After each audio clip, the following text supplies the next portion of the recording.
Salut à toi et bienvenue dans cette nouvelle vidéo. Aujourd'hui on va voir ensemble comment on peut enlever de la rouille sur des objets métalliques. Que ce soit sur des outils ou sur n'importe quoi que vous avez envie de restaurer, enlever la rouille ça peut souvent être une galère. On est obligé de frotter souvent assez longtemps avec une brosse métallique pour réussir à tout enlever. Et encore quand il y a plein de petits recoins des fois ça ne marche pas correctement. Et derrière on est toujours un petit peu en galère. Alors il y a des produits qui existent qui sont très chimiques pour enlever de la rouille et en plus qui coûte cher. Et là aujourd'hui on va voir une méthode assez simple à mettre en place et ultra fonctionnelle pour enlever de la rouille, ça s'appelle l'électrolyse. Électrolyse ça paraît un petit peu barbare comme mot, mais en fait c'est assez simple, c'est juste utiliser un courant électrique pour enlever la rouille sur un élément donné. Le cobaye aujourd'hui ça va être une vis sans fin ici présente qui est rouillée de manière assez superficielle mais qui a plein de petits recoins dans la vis, donc pour nettoyer c'est assez pénible à faire à la main. On va faire ça avec l'électrolyse. Et ça me permettra par la suite d'avoir un nouveau moyen de fixation sur mon établi. Pour faire de l'électrolyse, il vous faut bien sûr une pièce qu'il va falloir nettoyer, donc là ça va être ma vis sans fin. On a aussi besoin d'un autre élément métallique qui va faire l'autre pôle, donc là ça va être ce morceau de métal. Donc si vous prenez de l'acier classique pour faire l'autre pôle, il sera à usage unique parce qu'il va être très dégradé pendant l'électrolyse. Si vous prenez un acier inox, vous pourrez le réutiliser régulièrement, ce ne sera pas grave parce qu'il ne va pas être trop attaqué pendant l'électrolyse. Il vous faut de la soude, de l'eau, pas un casque anti-bruit, ça ne sert à rien, des gants parce que du coup la soude c'est assez nocif pour les mains, des lunettes parce que la soude c'est très nocif pour les yeux. Donc on a dit le chargeur qui va nous faire le courant pour séparer la rouille de la pièce et une brosse métallique pour enlever les derniers résidus qu'on aura sur la pièce en métal. Maintenant qu'on a vu tout ça, il faut passer à la pratique. Première étape, on va enlever la graisse qui est sur la vis de manière à ce que l'électrolyse fasse bien son effet un petit peu partout et que l'effet ne soit pas bloqué par la graisse. Étape suivante, on va mettre la soude. Donc là j'ai à peu près 17 litres d'eau, bon an mal an, et pour 1 litre d'eau je vais mettre une cuillère à café de soude. Alors je suis pas un chimiste, c'est pas une science exacte là pour le coup, mais ça va permettre quand même d'avoir une solution qui va fonctionner correctement pour enlever la rouille. Donc à partir du moment où on utilise la soude, gants, lunettes.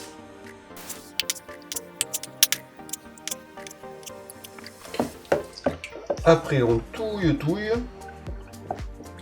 Comme quoi le bois ça sert à tout hein.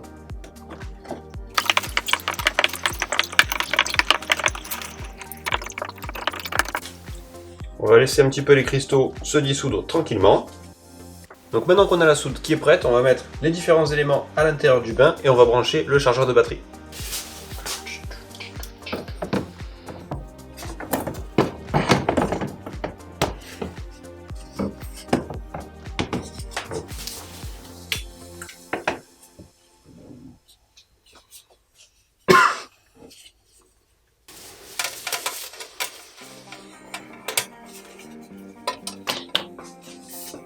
Là, il ne faut pas se tromper, donc le moins va sur la pièce qui a dérouillé. Hop. On approche bien. Et le plus va aller sur l'autre pièce métallique. Et on est pas mal.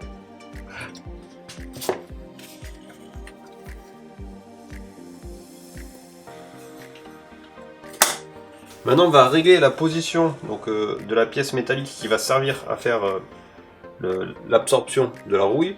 Et donc si je me rapproche ici, vous voyez que normalement j'ai ici mon courant qui est un petit peu monté, et à l'inverse si je m'éloigne un petit peu, j'ai mon courant qui a bien baissé. Donc l'idée c'est d'arriver avec un courant qui est maximum, sans avoir de court-circuit sur la machine.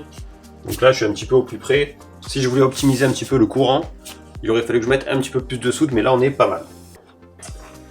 Donc maintenant on va laisser tout ça travailler pendant bien 2-3 heures, et on reviendra juste après. Donc laissons maintenant la chimie travailler et parlons un petit peu des risques de cette méthode. Donc la première des choses c'est que l'électrolyse ça produit un petit peu d'hydrogène, pas beaucoup, mais si vous faites ça dans un placard très fermé, peut-être qu'on pourrait arriver à des quantités suffisantes, on va dire, pour créer des risques d'explosion. Mais rassurez-vous, la quantité produite est relativement faible, surtout sur des petites pièces, donc si vous ventilez normalement une pièce, il n'y a aucun risque. La deuxième des choses, la soude, je vous cache pas que c'est pas bon pour le corps et encore moins pour les yeux, donc protégez-vous la peau et les yeux parce que c'est vraiment quelque chose de nocif. Et si vous en mettez dans les yeux, direct hôpital. Et dernier risque, alors là c'est pas pour vous, c'est plus pour votre chargeur, c'est que si vous faites un court-circuit entre les deux anodes et cathodes, donc entre les deux, on va dire, pièces du chargeur rouge et noir, vous allez ni plus ni moins que faire sauter le fusible du chargeur. Donc évitez un maximum de faire bouger les pièces pendant que le chargeur est sous tension, parce que s'il y a un contact, vous risquez directement de faire sauter le fusible, et ça c'est dommage, il faudra le changer. Et du coup, ce que je vous conseille, c'est de débrancher le chargeur, déplacer les pièces, vous assurer qu'il n'y a aucune pièce qui est en contact direct, comme ça évitera d'avoir le court-circuit, et rebrancher le chargeur, ça évitera de casser le fusible. Donc maintenant, il n'y a plus qu'à attendre. Donc si c'est des petites pièces et que vous avez mis pas mal de soude et que vous avez un courant qui est relativement important sur votre chargeur, ça va aller relativement vite, vous allez voir beaucoup de bulles qui vont se former autour de vos pièces et ça va avancer assez vite.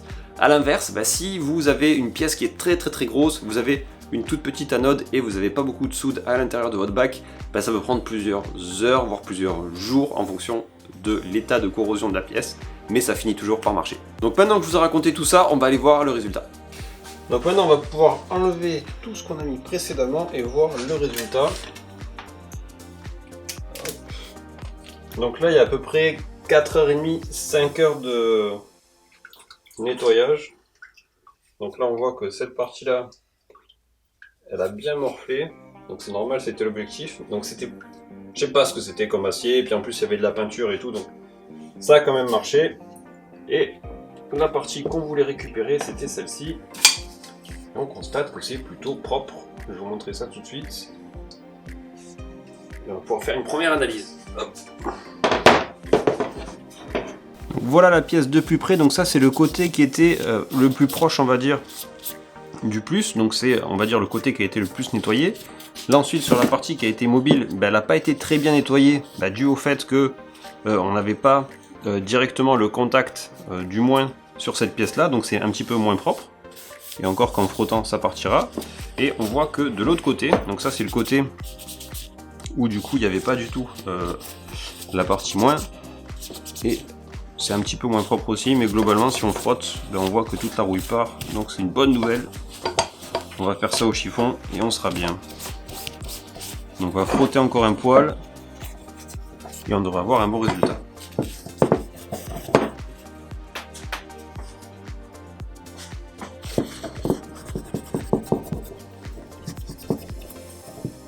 Et ce côté de la vis, on va dire qu'il était du mauvais côté. Donc celui-ci, il était juste à côté de l'autre électrode.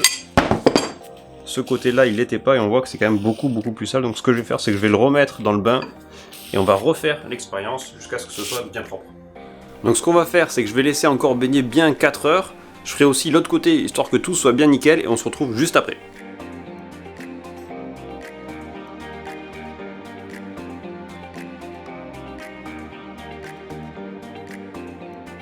Donc maintenant on a les deux parties qui ont été dérouillées avec l'électrolyse. On va frotter un petit peu avec la brosse métallique histoire d'enlever les derniers résidus et on va voir ce que ça donne.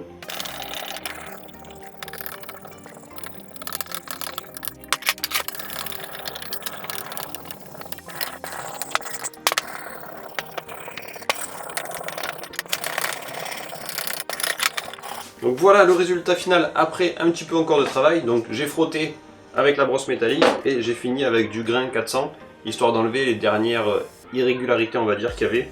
L'idée étant pas bien sûr d'attaquer la scie, mais juste d'enlever les dernières traces de rouille. Et voilà ce que ça donne, je vous fais un résultat d'un petit peu plus près.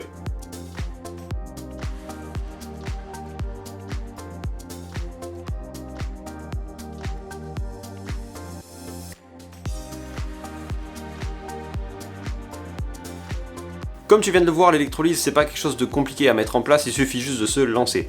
Prendre son bac, mettre sa soude et lancer l'électrolyse. Alors après effectivement ça prend un petit peu du temps, mais c'est pas du temps d'effort, là où si on avait dû faire ça à la main, il aurait fallu poncer avec des disques de différents grains, ça aurait pris beaucoup de temps. Là en fait il suffit juste de lancer le procédé, attendre un petit peu et ensuite nettoyer l'excédent, donc c'est quelque chose de vraiment confortable à mettre en place. Moi je l'ai fait avec ma vis pour mon établi, mais bien sûr n'importe quel élément en acier fonctionnera très bien à l'électrolyse. On arrive à la fin de cette vidéo, j'espère que tu auras appris quelque chose, n'hésite pas à me dire en commentaire si tu as des questions et à mettre un gros like si tu as appris un truc. Et bien sûr pour voir toutes les prochaines réalisations, je te laisse t'abonner à la chaîne avec la petite cloche pour être sûr de rater aucune vidéo.